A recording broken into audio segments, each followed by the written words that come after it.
I think the capacity of the viewers can handle seeing the housewives talk about their relationship with alcohol or wanting to change their relationship with alcohol or the consequences of what happens when you drink too much.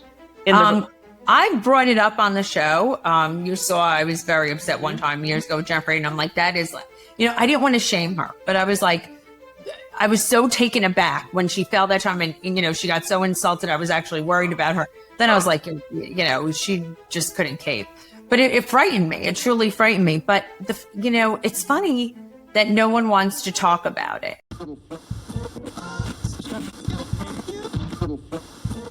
Welcome to the Sober Curator Podcast, where sobriety isn't just a lifestyle choice. It's the ultimate life hack. I'm Elise Bryson, your fearless guide to a world where hangovers are canceled, fun is mandatory, and we still know how to shut down a dance floor, just with better shoes. And I'm Tamar Routley, aka T-Bouge, your co-pilot, chaos coordinator, and the one who keeps Elise from turning this podcast into a full-blown reality show. Buckle up, sober party people. From lifestyle and travel to pop culture and zero-proof cocktails, we're serving up the stories, trends, and guests that prove sobriety isn't just about what you're missing. It's about finally remembering where you left your keys. Let's get the party started. Welcome back, Sober Curator fam. Today's episode is very, very, very exciting. I'm even sweating a little bit because I'm so excited. I'm also coming to you from Austin. I am at the Sands Bar Academy Awards weekend, and we'll get into that later. But today we are talking about all things Soirée, the brand, the buzz, and the badassery behind it. Joining me today is the power duo that is making it happen, the real Margaret Josephs and her partner in crime bestie, Lexi Barbuto. They have built a beverage that is redefining celebration, and now it's headed to Las Vegas just in time for BravoCon. Ladies, welcome to the show. Oh my God. Thank you so much for having us, Elise. We're so excited to be on here at the Sober Curator. What an intro. Thank you so much. I know. I'm just so excited. I was so excited when I met you 2 years ago and got to sample your product a couple years ago. But before I just start gabbing and gushing, I need to introduce my crew today because I brought with me some housewife diehards. These are the ladies that I text when episodes are dropping and we're all dishing on all the things that are happening. So I had to bring my ride or dies. I've got Anne-Marie coming out of Washington, D.C. Hi, Anne-Marie. Hello. So happy to be here with you. I'm so excited for you all. So thank you. So nice to meet you. And Amy Liz Harrison coming out of Bellevue, Washington.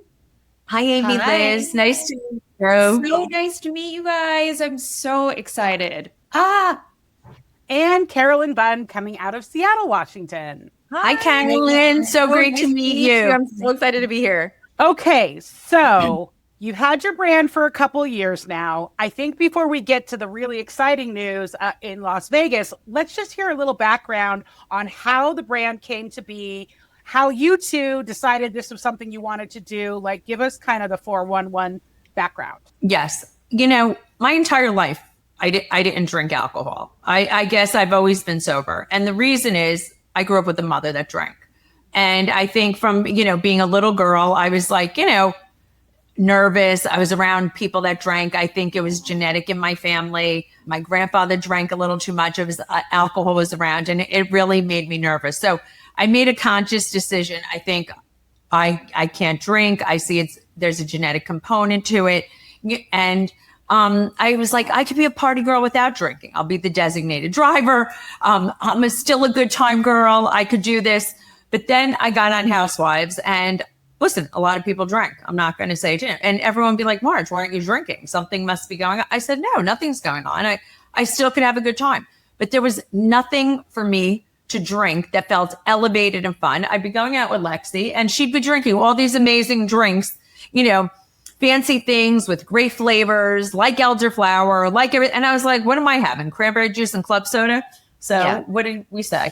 it was a shame because you don't feel a part of the party when you're not drinking. Exactly. You have like a cranberry club soda and there's someone else ordering a blood orange hibiscus, like layered flavor. So we decided to come out with a drink that wouldn't divide anybody, that wouldn't cause questions. That at the end of the day, when someone says, what are you drinking? You could just say a soirée and it feels like you're involved. It feels like a part of the party. Yes. And that we could party together. And I think that was what was so important to me, that, there's no stigma in not drinking. And I think so many people are always saying like, why aren't you drinking? And I was like, there's no stigma in this. You could still have a good time. You can have something that tastes great. And that's how soirée came around. And soirée means a party. And that's what I wanted to say. You can still have a great time, soirée, and have a great drink. And that's how it really came about. I love that. And the packaging is also really fun and very stylish. So whether you're drinking it right out of the can or you're zhuzhing it up in a glass with garnishes and ice and all of those things, tell me a little bit about how you got together on the branding and like what was the decision making? I mean, that had to be a lot of mood boards. Yes. Well, this is the fight. Well, we're print designers by trade. I was a dress designer, went to FIT. Lexi also is in the fashion business, and we designed prints for years. That's what we have done. So of course, it was just natural for us to do something printed. And Lexi and I said it had to be inspired by Vintage-glam, to make memories, to be inspired by travel. And Lexi really designed the print, and she did it. Yeah, we're very about looking and feeling the pod, and when you show up feeling glamorous, it just makes the celebration so much more special. So we had to have a range of fabulous prints that could match everybody's outfit too. Well, and because we're talking fashion and prints, I just want to give a nod to your recent shoot in Palm Springs, because I was literally drooling over the photos. I was texting Anne Marie and I was like, oh my God, did you see the photo shoot at the Shag House? Like that, those pictures were so incredible. Thank you. Yeah, it was Ode to Slim Aarons. We went on this amazing women's empowerment trip, of course, with our glamour gaze as well. And I love anything Slim Aarons and vintage glam. And that soirée fits into that so perfectly. Yeah. So that photo shoot was it really was unbelievable. It was one of the most fun days. It was. We had it perfectly styled. We had beautiful kimonos and great caftans, and Ted Gibson came and did our hair. And the Shag House is like so right up our alley. Palm Springs, it epitomizes the soirée lifestyle. It really does. Yeah, the dresses to boot, like the caftans, like were just so elegant and lovely and beautiful. They were vintage. They're from Monica Mahoney. She also designed this woman, Monica Mahoney, and she came and did them all for us. And it was pretty fantastic. I felt very blessed to do that. I think that's what made it so special also, was the people of Palm Springs are so diehard for Palm Springs. It's such a community there. So everyone was Palm Springs native, had these amazing businesses and came together. So the vibe on that shoot, the tribe and the vibe were like the perfect marriage. Yes, everything was perfect. So that really feels like it's the ethos of your brand too, though. Like that's an extension of who you are, which I think really shows up in the flavor profiles as well as the way it looks aesthetically. Yes. I mean, we live the lifestyle. We live the soirée lifestyle. We are party girls through and through. And I think we make everything a soirée, a party. That was part of my everyday verbiage. We could not believe the name wasn't taken. Mm-hmm. When we were going down a list of names, I was like, Lex, we got to call it soirée. And we looked up the trademark. I was like, oh my God, this name is not taken. So it just really was just perfect for us, because that's the way we live. We make every tiniest thing a celebration. And I think that's the way we want to live our life, and other people to enjoy their life, because listen, life is short. The real world is very difficult right now. Right. So if we could celebrate small things of friendships and being together and making small moments special, that's what we're about. I love the name too, because I feel like, sometimes you show up, it's like, oh, you're not drinking. What are you having? And it's totally fine to have a near beer or a no beer or whatever. But soirée just sounds fancy. It sounds glamorous. It sounds like a good time. It sounds elevated. So good choice. Oh, thank you. Thank you. I love too, just the branding is so I just love the word luxe. It's so luxurious. And one of the things that I love working with people about in recovery is having a mindset of like switching the narrative a little bit, and instead of feeling like I have to go into this situation and this is what it looks like. It has to look like I'm not drinking tonight, right? Because I want to maintain my sobriety. And flipping that a little bit and saying, well, actually, like, what do you want it to feel like? How do you want to feel in the environment that you're in? And I think that your branding does that so, so well. Like, I'm curious to hear from you two, like, what do you think is missing in the non-alcoholic movement and market right now? One thing when I was looking at a lot of the beverages from a branding standpoint was I felt like there was a lot of negativity created just by the verbiage and the wording around brands, things that were like better than booze, or, the word no was used a lot, or faux, or, something was missing. Nothing is missing when you don't drink. When you miss things is when you do drink, So we wanted to flip the script because there was just so much negativity, like something was missing. And I found that to be really, really strange. Yes, because and also we didn't want it to taste like a faux alcohol. We wanted it to taste like an elevated, fun experience. I'm not into triggering people, into tricking them to think, oh, this tastes like a fake alcohol, so you could feel like you're that's not what it's about. It's about an elevated experience of putting you in a great mood, a great layered beverage that you could get all the flavors without the alcohol. It's like, I don't want you to feel like you're missing something. This is just something special that people could drink and enjoy. And we also wanted the can to be a conversation starter. It's empowering. There's nothing worse than holding something that makes you feel miserable. Like drinking from a bottle of Poland Spring is possibly one of the most depressing experiences in history. And the minute you open an Aquapana, all of a sudden you feel like you're in Italy, sipping, water from a spring. It does make a difference. It does. By the way, I only drink Aquapana. I'm going to say that. Everyone makes fun of me, but I will not let any other water in the house. And it's about the experience. And we're very much about the experience. It's like when somebody gives you zucchini noodles in place of pasta and you're like, actually, exactly. I did that to my husband. I mean, I think I'd be, booted out of the house. Right? Game over. I really wish that something like this had existed when I was getting sober, because I got sober about 6 years ago. And a lot of the reason that it took me so long to just realize, hey, this isn't for me, alcohol's not for me, is that there just wasn't something like this that was fun and elevated. And I just love that you are like the epitome of that lifestyle that shows you can have fun and you can go out and you don't have to drink. And I think that is absolutely fantastic. Oh, thank you. Yeah, I'm glad that, people are coming around to it and realizing, it's much better to wake up in the morning. Like I tell my girlfriends, I'm just like, we could get up with a clear head and still had a great time all night. Remember what we said and did. Yeah. which I'm just so happy about that the mindset is really changing in the positive way. And I'm just so happy to be part of that movement. I'm just thrilled. No, it's great. We did an event last night in the city, and this has been a fun experience for me because I'm British. So drinking is in my DNA. And, there's been times that people have thought I've had two wooden legs with the amount of alcohol I've been able to consume. But this journey, I think as I'm getting older, I've naturally drank less and less and less. And it's so much less appealing to me. And last night we did an amazing event in the city for New Beauty. They had 750 people.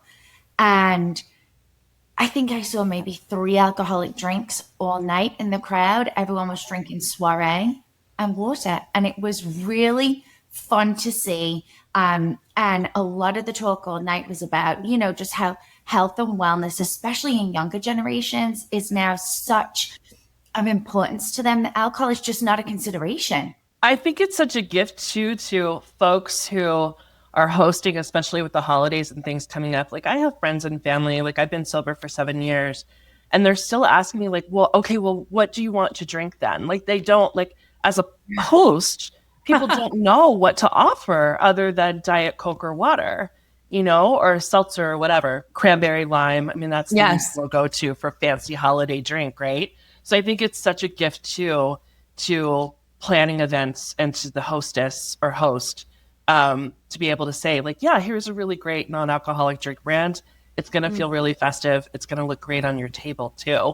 Yes, it looks great on the table. Yeah, it's true. It is funny because people would always say that to me, whisper, so what are you drinking? And I'm like, you can get me cranberry juice. And that's so good because now we do have something to offer. And I always have my bar stocked with it. Also, I'm not going to lie. Some of my friends are mixing it. You know what I mean? Because they just can't see, which is okay. Yeah. Which is okay. I'm not going to judge or anything. We're also non-judgy people because that doesn't help anyone in life. No, absolutely not. But I love that everybody has now an alternative and they're, and we've made them feel so much more comfortable. And that's what makes me happy. I was just talking with a friend the other day and I've got aspirations of having a TED Talk and I'm working on it. And the goal is to have that happen in 2026. And I feel like the ethos of what I want to talk about is the branding or the phrasing of alcohol optional. Because it doesn't sound like you're taking something away, but it still nods to the people that do want to drink without making them feel bad. And really just making it like the best thing that could happen. Somebody asked me today, what is the best thing that could happen for you and your brand? I was like, honestly, that it goes away, like that we're not talking about it anymore. And that it's just normal, that nobody cares if you're drinking or not, that it's just not part of the conversation. But unfortunately, it's going to have to be part of the conversation for a while longer. But I do think by like 20, because alcohol is most definitely having a cigarette moment. Like I've said it before, and I'll say it a million more times. I really think by 2030, the way that people approach alcohol is going to look like the way that people approach cigarettes today. People are still smoking. I can say this as a former smoker, but a lot of people are either not doing it or they're doing it in secret, right? Yes, absolutely. Yes, I know a lot of people who are sneaking outside smoking. A lot of my friends, But listen, we've learned, and they're talking about alcohol and how negative it is for your body and your brain function, your health, and they're realizing, a lot of the other things that it's really caused, and it's just not healthy, for the way. And I'm not going to judge anybody for drinking. Listen, my husband loves a gin. It's fine. But it's just like, I think we've been the ones that have been judged for so long. And, now, everybody could feel more comfortable. And I love that it's turning around. And I think with the perimenopause and menopause conversations that have exploded, we've done a couple episodes on the topic. Like, I think we're seeing the shift there as well, because women are not just becoming aware of their health, like they're taking control of their health. Yes, absolutely. And I will say, being a little GLP-1 lover, ever since I've been in menopause and, so many things have changed. A lot of people are on the GLP-1s and alcohol doesn't taste the same to people who are on the GLP-1s. And that's, changed the conversation around alcohol as well. Yeah, Terry Dubrow actually spoke about this very recently within the last week about how you literally cannot drink on a GLP-1 pretty much safely. You will feel like you've been hit by a train. And I think that's definitely been a huge factor. I think New Beauty last night, they said 35% of their readers were on a GLP-1. Wow. Oh, wow. That's significant. That's a tremendous. Yeah, New Beauty is amazing. And they give such great information. They really do. So many people are on a GLP-1 as well. So that's cut back the alcohol. Mm-hmm. And, they could just soiree, which makes me very happy. I would love to know, is there any favorite flavors and how did you come up with the flavors, and do each of you have a favorite flavor? I know. Yes. Lexi and I, we did focus groups. We did everything. I looked at flavors that I like go together. I wanted, we wanted refreshing and interesting. Yeah, too. something, with flavors that, interesting things that go together. Like I said, I always wanted elderflower. I always loved elderflower. I said, Lex, we got to have something with an elderflower. I love the Cool Breeze right now, the cucumber one. It's cucumber, mint, lychee, and elderflower. And it tastes really great. That one's so refreshing. It's very spa-like, and it is good for nausea. I'm telling you, if I have a stomach ache or if I ate too much, I always drink that one. And that one tastes the best to me, the Cool Breeze. So that one, is my favorite. I'm a seasonal soiree kind of girl. My mood changes with where I am. I always love a watermelon tajito. That one is absolutely fantastic. It's delicious. Watermelon, basil, chamomile, and mint. Of course, the chamomile for the tea. I love a British tea. Sorry, we have the dog here. Sorry. But there's nothing like being on the beach or by the water with a cocoa colada. It is so tropical. It's coconut, lemongrass, ginger, and pineapple. And it is so delicious. It just like you close your eyes and you're immediately on a beach, and they're all fragrant. So when you pop open the can, They smell immediately you get the smell. So I do think it's about an experience, Yes. something that, Diet Coke can't give you. Yes. Yeah. And they're made with natural, cane sugar. They're only 45 calories for 12 ounces. They're lightly sparkling. No one's too gassy. And then of course there's the margarita, that's actually our best seller at this point. It's passion fruit, rose, and guava.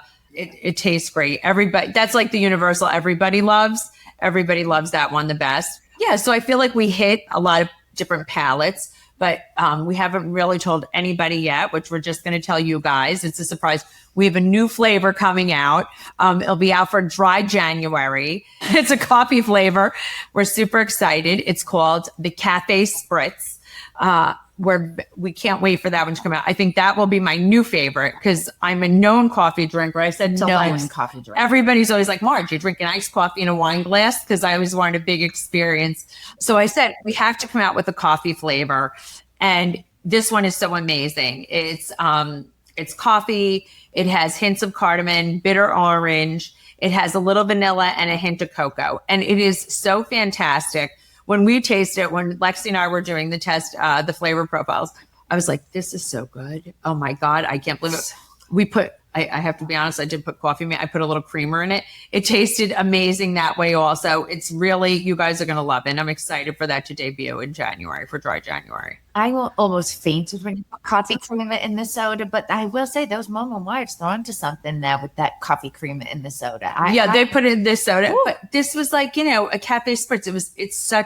It is so good. And I think it'll be great for your afternoon pick-me-ups. Because a lot of times I'll have iced coffee late in the day. And then sometimes I can't go to sleep. And I think this has, caffeine in it because it's real coffee in it. It's so good. You guys are going to love it. I can't wait. I'm so excited. I drink iced coffee year round. Me too. It's literally all I drink with splashes of cream or creamer. I'm currently obsessed with the Starbucks at home caramel macchiato zero creamer. It's delicious. Did you guys see, speaking of the viral Starbucks bears that everybody is losing their mind over? We can't get it. You can't get it. Done. Yeah. I'm going to have to see if I've got some friends at Starbucks. I'm going to have to see if I can make a call. I know. It's that receipt, and now people went berserk. They lost their minds. It is very cute, though. It is very, very cute. Very cute. Very cute. Yeah. I was just excited to hear that this drink is coming because we have so many coffee drinkers in Seattle. So this is just going to go bananas up here. And I'm so excited for that. I think this is going to be a very big seller. I really do. I think this is going to take over some of the other flavors. I'm really psyched about it.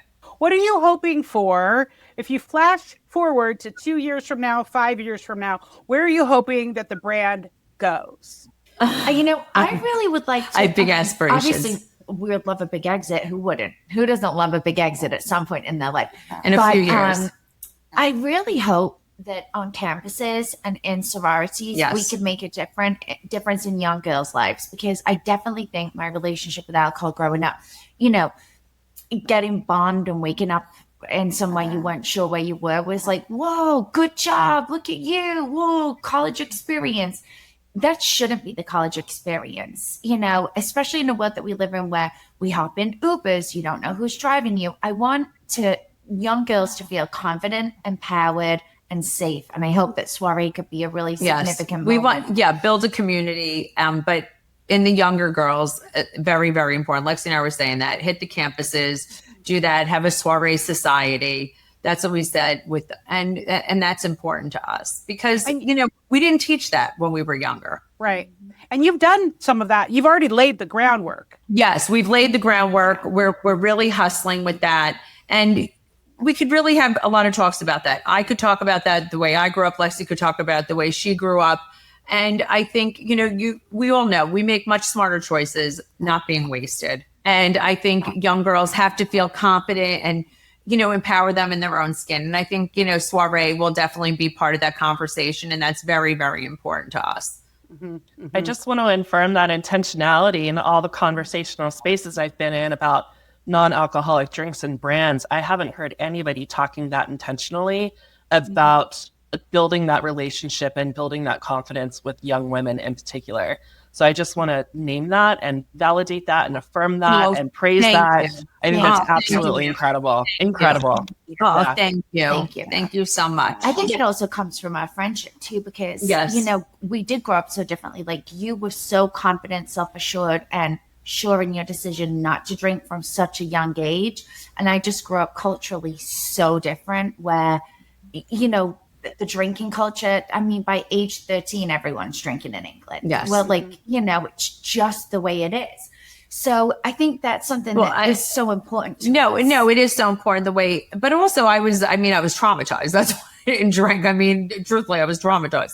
But all my friends drank, and I was at parties, and, you know, listen, when I was a young girl, I was the designated driver. It's funny, I just had my high school reunion, embarrassed to say, my 40th high school reunion, because I'm 58. And, we were talking about it, and they just said to me, Margaret, I can't believe you still don't drink.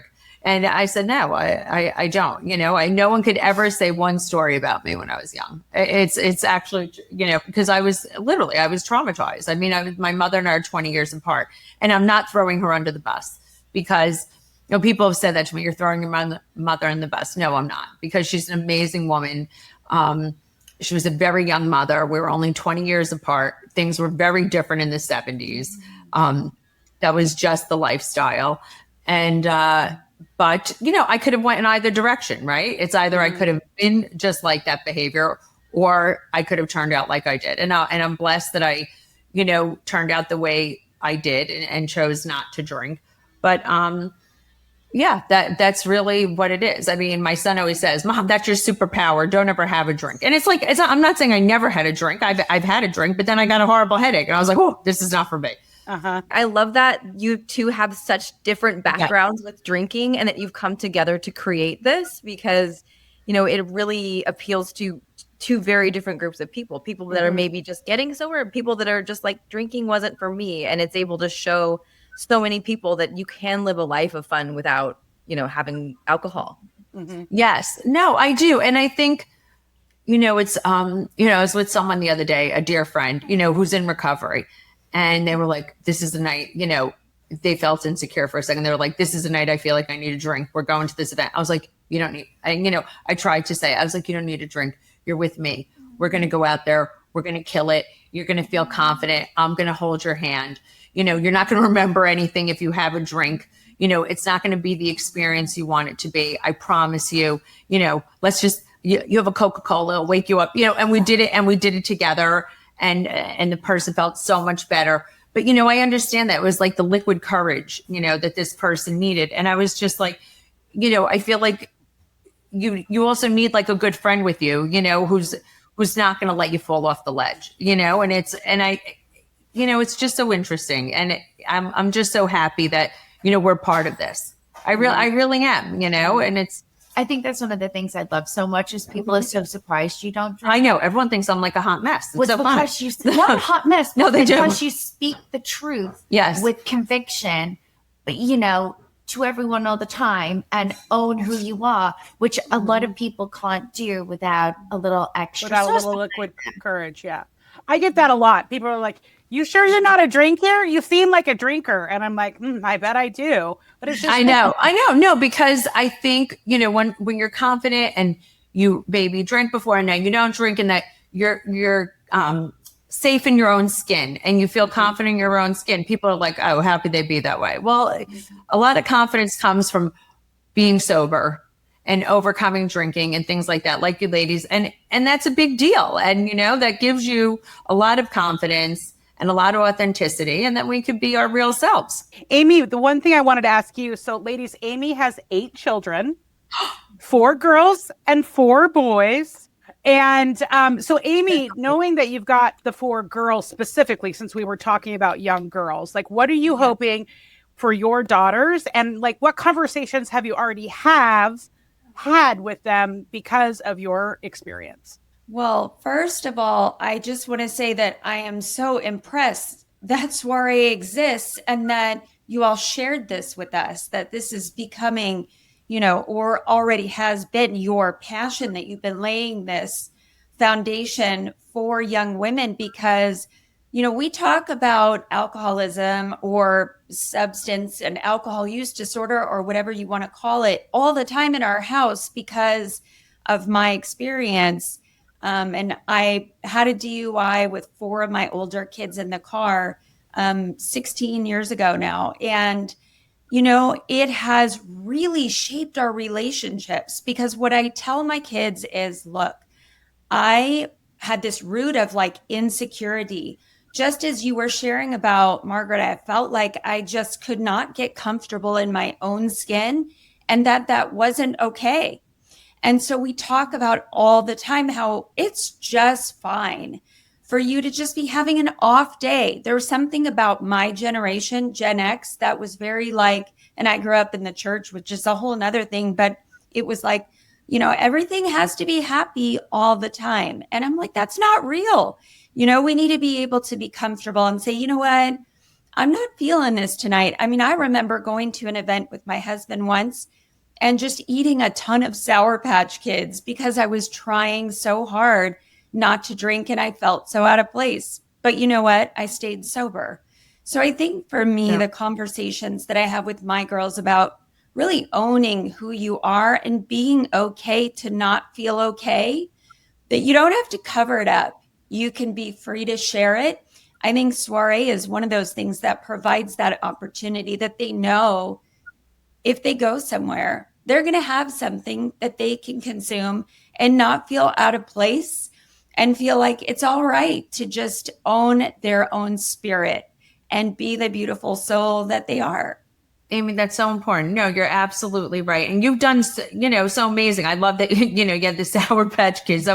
And it is okay not to be okay. And I think a lot of people don't feel that. Everybody has like off days, or freakouts or whatever.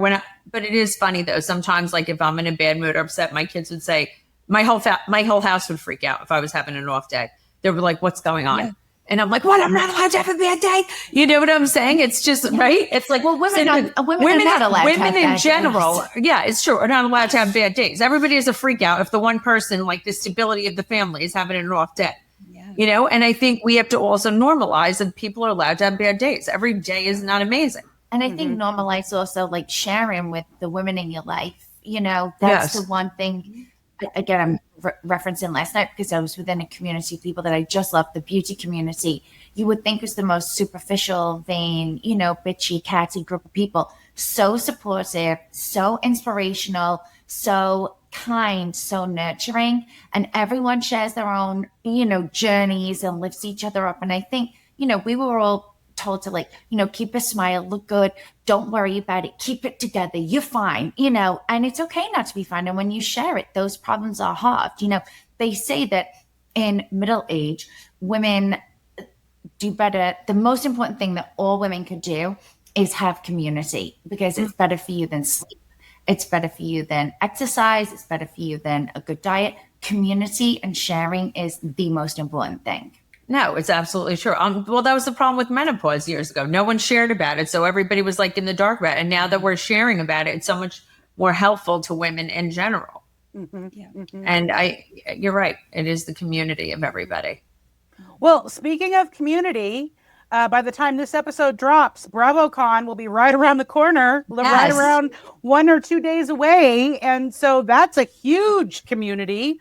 Huge community. And I'm really excited that I'm going to be there this year. I have not been before, but I have obviously watched many, many things online. In fact, when I woke up this morning, the first thing I saw when I opened my Instagram was the clip of Brynn when her shoes got stuck. Yes, I was there. That was such a moment. That was such a moment. Like that was such a moment. It was so good.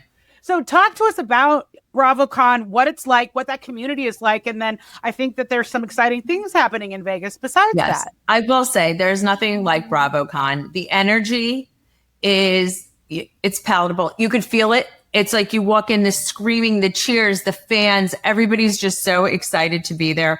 There's really nothing like it. It's magical. It's exhausting.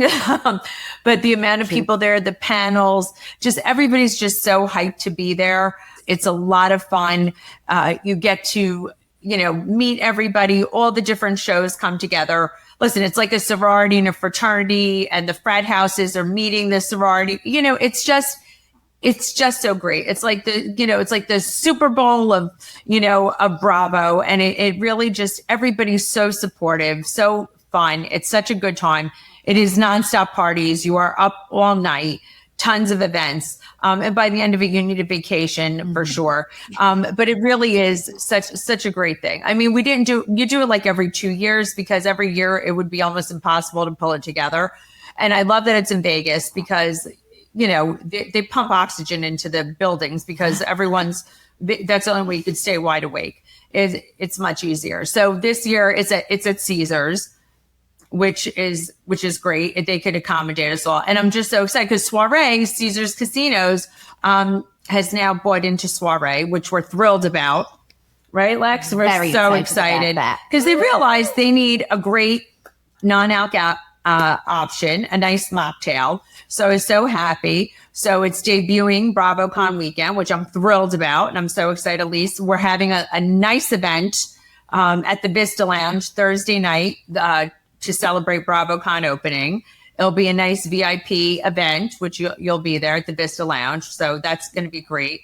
And we're just thrilled. They're bringing in 2 flavors, the margarita and the cool breeze. And that's great. We're thrilled to be in Vegas, and Vegas needs, for the party girls, yes. The party girls and the party boys, the good non-alc. So I'm so excited. That's so needed in that space. I know. Yes, so needed. I go to Vegas frequently for work reasons, and Amy and I have been several times for a book conference, and it's nice to know that there will be a place that has options. Like, honestly, I know that when specifically women find out that there is a certain hotel that they know that they can have, that there won't be any question that there'll be something for them on the menus, they're more likely to book there. They're more likely to be a patron to all the things inside that establishment, because that's the one thing still. I mean, it's more and more available, but I get nervous when I go to a new place that I haven't been before. Like, will they have a menu for me or not? And if they don't, then what am I going to do? Like, not having to worry about any of that is like, I know it seems little, but it's like a really big thing. Yes. No, the first thing I do when I look on a menu, I'm like, what's the non-alc options? I'm like, do they have a mocktail list? Do they have a non-alc option? And Lexi and I were insistent. We said, we have to be on the menu. I said, our people aren't going to know about it. And it's important to let your customers know that there is this option, a no alcohol option that's elevated. So they're putting us on the menu, which is so important. But it is true. Every place I go, I'm like, what's your mocktail? And they're like, oh, you can have you can have a pina colada without the alcohol, or something like that. They say, and I'm like, no, that's not like cool, stuff like that. Right. Yeah. I love that, because I feel like a lot of times when you look at the mocktail menu, it's a lot of just pure sugar drinks, and you're just drinking straight sugar. And so I love that you're going to have this on the menu, because, you know how many calories in it. And you're like, okay, it doesn't feel like you're just, even if you're not counting calories, sometimes too much sugar just feels. No, you don't want to do that. So that's why we're so excited. And it's needed in Vegas and places like that. And I think it's very important. And we make it easy for the casino. It's like nice and good. And because I think they haven't known what to do in Vegas, truthfully, with the non-alc option. I think they haven't done, because they make their money on alcohol. But now they realize not everybody wants to drink, and they still want a great experience. So I'm happy about it. I'm excited. I think and take my money. Please take my money. Yes. Yes. Like, I would love nothing more than that, to be able to have the options to spend on, for sure. Yes. Well, as we start to wind down here, I think one of the things that attracted me to your brand from the beginning is that it's so like-minded to what we're trying to do at the Sober Curator. Is we're trying to show that it can be a fashionable, fun, thriving life, even if there's no alcohol involved. And you guys do such a great job at bringing that to the forefront. And I just love that we've formed this relationship over the years, and the fun partnerships. And Lexi and I have been cooking up some plans for maybe a possible ladies retreat in 2026. Oh, yes. We definitely want to do that. We're so excited. Yes. Well, Sober Curator ladies, do you have any other questions that you've just been like itching? I knew Anne-Marie had at least one. Okay, good. I do. I have a burning question.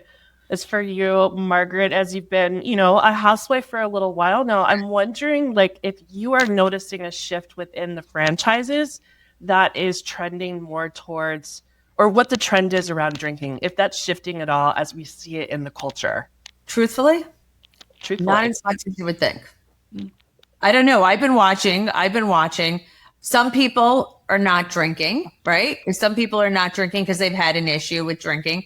But, I watched Salt Lake the last few weeks. I'm not insulted, but I haven't seen any cutting back on anything really as much, which is interesting, right? Yeah. Marie, you want to talk? I mean, I know you have very strong thoughts on that. You've written about it many times. I have. I've written about it a couple of times. Like, one of my things as a viewer is I wish there was a way to communicate to the Bravoverse or whatever, is that, I think the capacity of the viewers can handle seeing the housewives talk about their relationship with alcohol or wanting to change their relationship with alcohol or the consequences of what happens when you drink too much. I brought it up on the show. You saw I was very upset one time years ago with Jeffrey, and I'm like, that is, I didn't want to shame her, but I was like, I was so taken aback when she fell that time, and she got so insulted. I was actually worried about her. Then I was like, she just couldn't cape. But it frightened me. It truly frightened me. But it's funny that no one wants to talk about it. And I don't know if they think there's a stigma, or the women think it's a stigma talking about their drinking. And listen, and everybody was so upset with Tamra saying she shamed Shannon. Well, Tamra's been on the receiving end of that phone call day in and day out for years, and she really has been. I think she was just so frustrated. And then she was like, why am I getting, the wrong end of this, and so it's an interesting thing that they don't focus on it. And you know what else is the interesting thing? They don't focus on me not drinking. A lot of people don't realize I don't drink. A lot of people don't realize that I don't drink alcohol, which I think is odd. Because because I'm always holding a drink, but it's not an alcoholic beverage, or I've had an Aperol Spritz. So like have one and I'll take a sip, but I don't want it. You know what I mean? I'm like, I'll have a headache. It's not me. But it's very funny. A lot of people don't realize that I don't drink, and I've said it numerous times. Mm-hmm. Well, we as a group, for Beverly Hills, the last season, the way that Kyle was treated was just. We just had so many strong feelings about it. Yes. Who knows what really happened and how it got edited and produced? Like, I understand. No, I felt terrible. But it's just terrible. Like, it was so not okay the way that she was treated. And like, we felt so strongly about it. I will say, though, the one thing I do think that Bravo did right was when Bronwyn came out. This was years and years ago. Yes. Came out on the show and like literally owned being an alcoholic. And we had seen her drinking for a couple of seasons. I had so much respect for her. And because I am so glad that social media didn't exist when I got sober back in 2006, because who knows what I would regret now, but like she took a risk, but I know that the ripple effect of what she's done and continued to do has helped other women get a handle on their issues. Yes. No, absolutely. Yeah. Listen, and the people who do know that I don't drink will write to me and say things which is so important.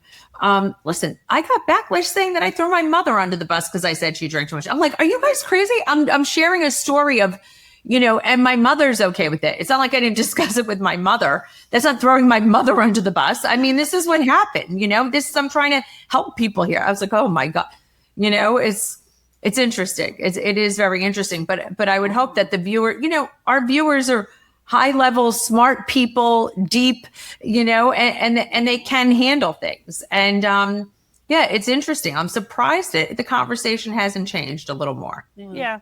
Well, the audience is evolving because we've been watching the Housewives now for going on 2 decades, right? So yes. It would be great if the show evolved along with us as the consumers, for sure. I agree. Yeah. I think we got involved in a lot of areas. Well, another thing that we love at the Sober Curator is all things pop culture. And we've talked about fashion and we've talked about drinks, but we haven't talked about celebrities. Who are a few of your favorite sober celebs that you would love to meet or that maybe you have met? Drew Barrymore. I love Drew Barrymore. I've met her briefly. I love Drew Barrymore. I was just going to say there's someone who's hosting a panel at Bravo.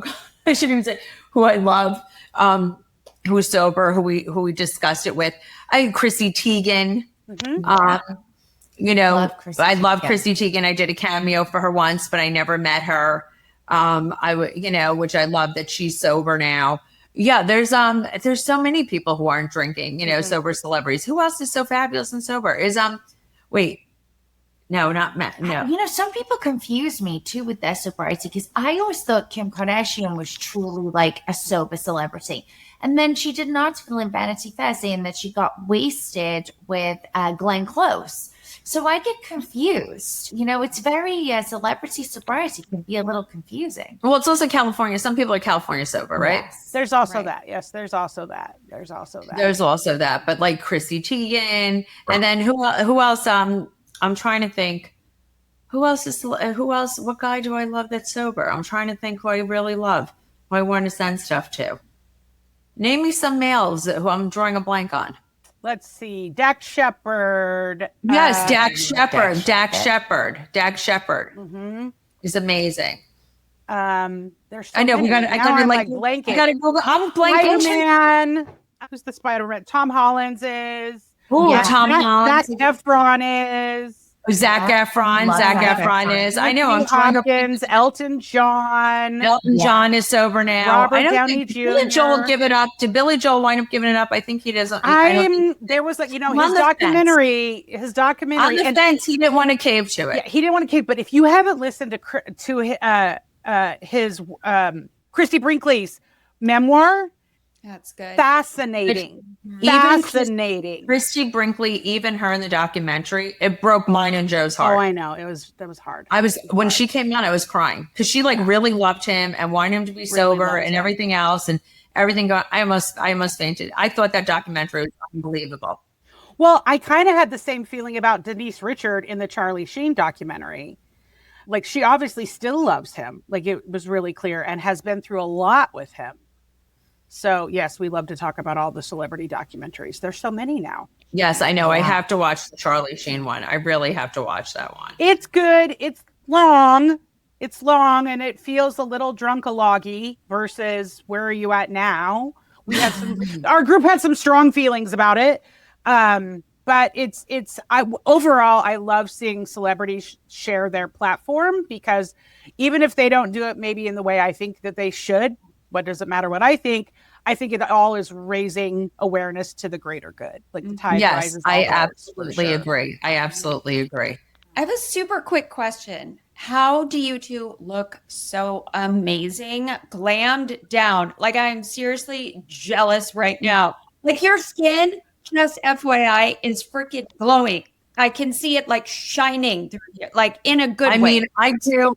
Maybe it is my lack of drinking. That's what I always tell everyone, is my lack of drinking. But I've had a facelift, but that's not good for skin. I am working with this company that's coming out with this skincare line that I will be one of the faces of that I've been practicing using. So I think it really does work. There's definitely exomes that I've been using. I don't know. Everything's so new agey, right? Yeah. Exomes and peptides, but it's a pared down thing. I take pretty good care of my skin. Yeah, you're good. It shows. But I'm not crazy. It looks phenomenal. Crazy, both of you. Thank you. All right. When it comes out, I'm going to make them send it all to you. It'll be like in the next and a half. Yeah. Elise, you guys might meet them out there. Yes. You'll meet them out at Bravo. They'll be in our party. Oh, great. Fantastic. You'll like them. What are you most looking forward to about BravoCon? It just being there? Is there like a panel discussion you love and like a specific event that you love showing up for? Truthfully, it's meeting all the people. I love meeting all the people. Nothing makes me happier. The panels are funny. Listen, I have a panel that like a shade assassin panel, the shady girls together. That's like me and Larson. I can't remember. Phaedra, I think, is on, and so all the shady questions, which is, that's fun. But truthfully, meeting everybody when I do like the fan photo moments and like the little mingles, that is so sweet, because people, what they say they know about me or remember about me, or I did something that touched their life with something with John. That's the best part of it for me, because I actually love people. I'm not going to say every Bravo celebrity is very social. Sure. Some people find it overwhelming. They're all good people. I'd say 97% of them are good people. I can't give it all. I'd say 97%. But everybody doesn't enjoy the interaction with people, or, you know, they get overwhelmed or whatever it is. Me, I actually love it. You have a tremendously large social battery. Yes. And I love it. And I love meeting the people. And I love to kiss and hug everybody. I might probably go home with herpes, but it's fine. You know, I kiss and hug every single person. I'm so happy to meet them. I love to hear about their stories. And then she goes, oh, cool. Yeah, get in touch with me. Here's Lexi's phone number. Well, everyone has Lexi's phone number. No, but it's like, I'll like meet people for lunch. I'm like, oh my God, Joe, so-and-so. You know, she told me she has old steam heat. I gave her your number. You got to help these people. They live in Vermont. No, I'm not kidding you. I met someone in Palm Beach. The woman is like calling Joe. I go, Joe, if you don't help this woman, she's a historic house. She needs help with the steam heat. He's like, I am going to murder you. Yeah, I mean, so I really love meeting the people. It's amazing. How do you, after peopling that much, I know a lot about peopling, you do have to recharge, even if you've got a bigger battery than most. So what does that look like for you? Oh, me? I don't get off the sofa. I don't get off the couch. Everyone makes fun of me. I'm in the couch on my pajamas. Eating Dairy Queen. Just watching TV. And what's the blizzard that you're eating? What are you eating? Oh my God, Heath Bar Blizzard. And then I have malt powder on top of it. I get them delivered from Uber Eats, by the way, 4 at a time. And I have malt powder in the house. I put malt powder. I keep them in the freezer. I sit on the sofa. I'm like, I don't even want to be disturbed. Like, no one should talk to me. I could binge watch anything. I'm like on the sofa like this. No one, and that's it. I'm like, no one touch me. You know, dirty, no makeup, get away from me. I'm literally from like 11 o'clock in the morning to like 11 o'clock at night. I don't want to be disturbed. I could do it the whole day. Yeah. What are you watching? What are you watching? Right now, what are we watching? Well, you know, the mayor of Kingstown just came back. Do you know that show with Jeremy Renner? Mm-hmm. It's painful, but I love it. So that just came back on. So Joe and I are watching that. We just watched, what's that one with Kristen Bell? Not, you know, with the Jewish rabbi guy. Yeah. The second season just came back. We finished it in like a week, you know. And they just signed for season 3. Amazing. Joe and I love it. It's so charming. We just finished that. We watch a lot of stuff. I hate to say it. I literally can, what else do I finish every series. I mean, I finished Mobland. I finished this. We watch everything because I'm a binger. Mm-hmm. And I really, when I'm not out and about, I like to sit home and, I'm watching The Golden Bachelor. Mm-hmm. Am I nuts? I am watching The Golden Bachelor. It's very addictive. It's very addictive. Mel is under my skin a little. Well, he's not that warm to the ladies. We're going to see how it goes. We're going to see. I'm like, dude, I was like, give a little, mm-hmm. you know, and I don't like, you know, these women, you know, were pretty fabulous. The two last women, I like it. And I felt like he was like a little cold. And I was like, you know, Mel, you're a little geeky. Mm-hmm. I have a question. I was wondering, as you were watching, my first question was, do you watch reality TV? But my second question was, like, as you are watching this, do you kind of analyze it as, you know, being behind the scenes and seeing what it's like? Oh my God. I mean, yeah, I'm just like, that is so rehearsed. I get so irritated sometimes. I really do. It's so funny. I'm like, oh my God, you know, Joe, we do love Salt Lake City. I'm not going to lie. We love Salt Lake, but some of it is very rehearsed. There's one housewife I don't like, and she knows I don't, and she hates my guts too. And that's Heather Gay. I don't like her. She's very rehearsed. I don't care. She's very calculated and very rehearsed, and I could care less than what, you know. And I just everything, and I'm just like, I can't stand her. And by the way, but the show is so good, and she's great on the show. But I'm like, if that's not rehearsed, you know, and I get, you know, where I feel like Jersey. I'm sorry, we are more off the cuff, and well, you're Jersey. We're Jersey, you know, we're off the, but whatever it is, but it is a great show. So yeah, I have a lot of opinions. A lot of times I'll watch something. I'm like, oh my God, you know, it's so funny. Is there a city in the country that hasn't had a franchise that you think should? I'm trying to think what city I think would be really good. something, they were going to do a Chicago. Yeah. They were going to do Chicago, though. I don't love Chicago. What's so exciting about Chicago? I'm not insulting Chicago. What's so exciting about Chicago? We need another. Listen, Salt Lake took off like a house on fire. I think we got to maybe go back to like a Texas. Or like Savannah. Or like a Savannah. Well, because it is different than in Atlanta. You know what I mean? We should have another Southern type of state. Like we have a Southern charm, but we need another sunset. I would go back to a Texas. I really would. I did watch Dallas. I'm not proud to admit it, but I watched every episode. Yes, exactly. Why not in Austin or Houston or go back to Houston? We've been to Houston. These people are swinging. Houston. They're crazy. Right? Oh yeah, there's a lot going on. We've talked about it being Seattle. Seattle would never work. We're too Patagonia, REI. I just don't think Seattle would work. Seattle, the Pacific Northwest is just not. They're wealthy, but they're not ostentatious. Right. They're just they're very quiet about it. So they're wealthy, but they're not like flashy. Yeah, you got to go aggressive. Way too aggressive. Yeah, it's not like flashy wealth. You know what I mean? It's like people have a lot of money, but they're not like in your face. I just feel like Texas, where the higher the hair, the closer to God. I just think it's better. It's good.